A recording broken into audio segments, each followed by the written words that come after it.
The rain had been falling since sunset, washing the streets in silver tears. I stood at the edge of the small porch, holding my mother's trembling hand. Our house once filled with warmth, laughter, and the smell of her cooking stood behind us like a memory already fading. That night my mother lost her home, but she did not lose my heart. Her name was Amina. To the world, she was just another poor widow struggling to survive. To me, she was everything: my shelter, my strength, my reason to keep going.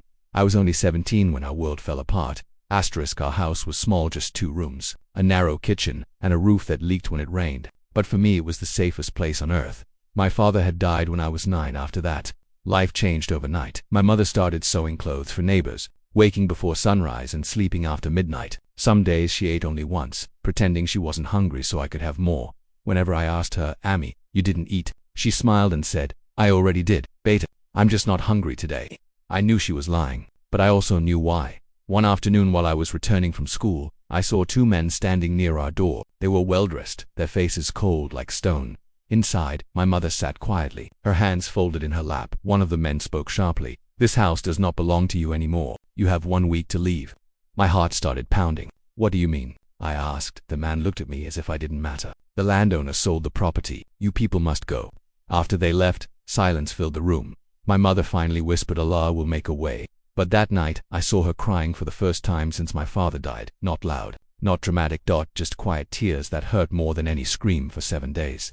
We searched for help. Relatives closed their doors. Friends avoided our calls. Landlords refused us when they saw we had no steady income. On the 7th night, rain started pouring just like that first night. We packed our few clothes into 2 small bags. I held my mother's bag in one hand and her hand in the other. She looked back at the house and whispered, "May Allah protect this place." It protected us for many years.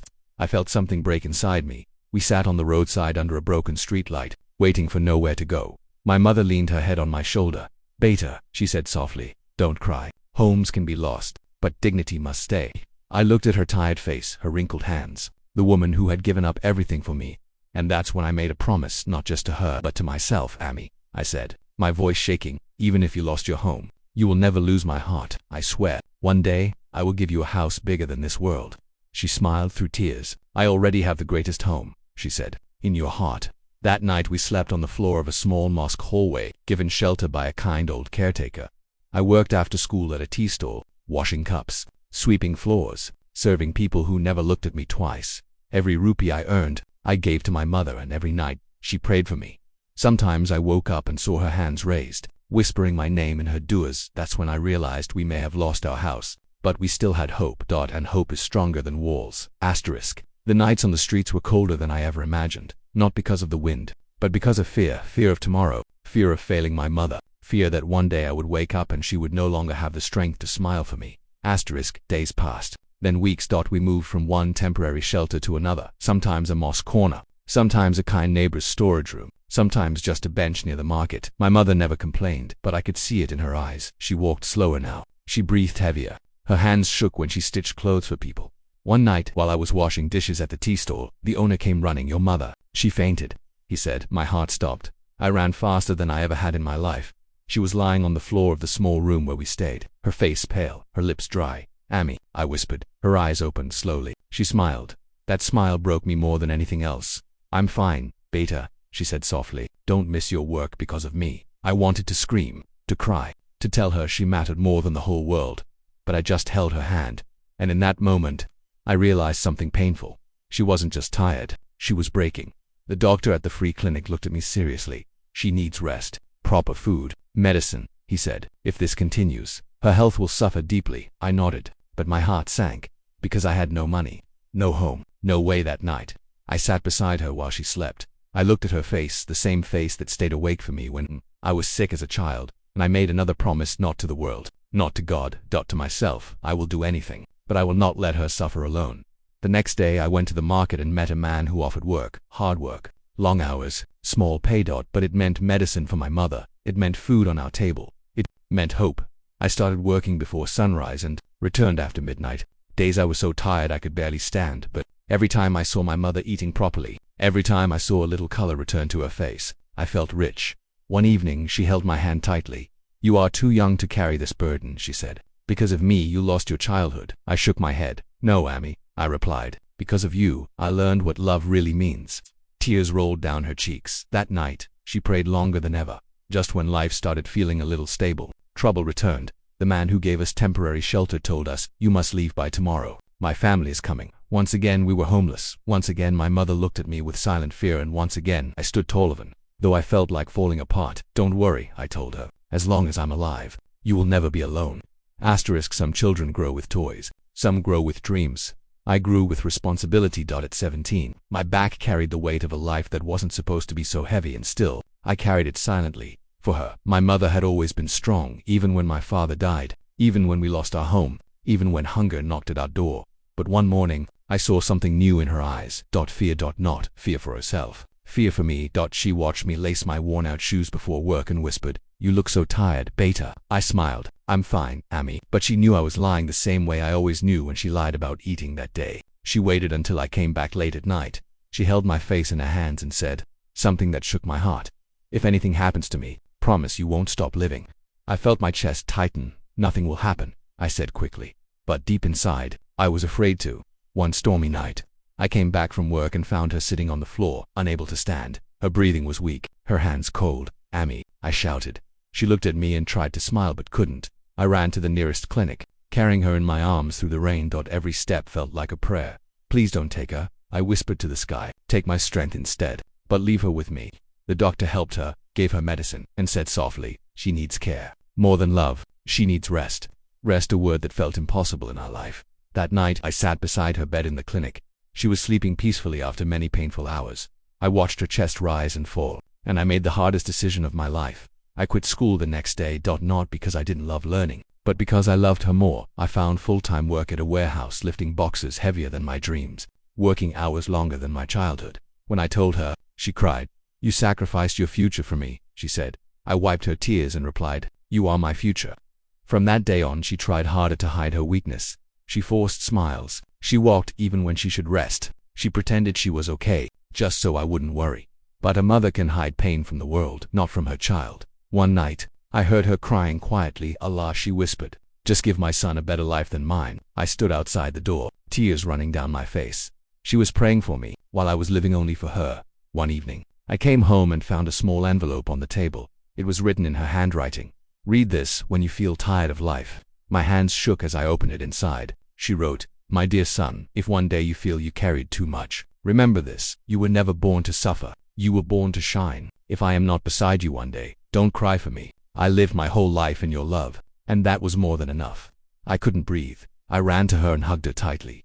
"Don't ever write things like this again," I cried. She held me and whispered, "I write because I trust you, not because I am leaving." But fear had already entered my heart.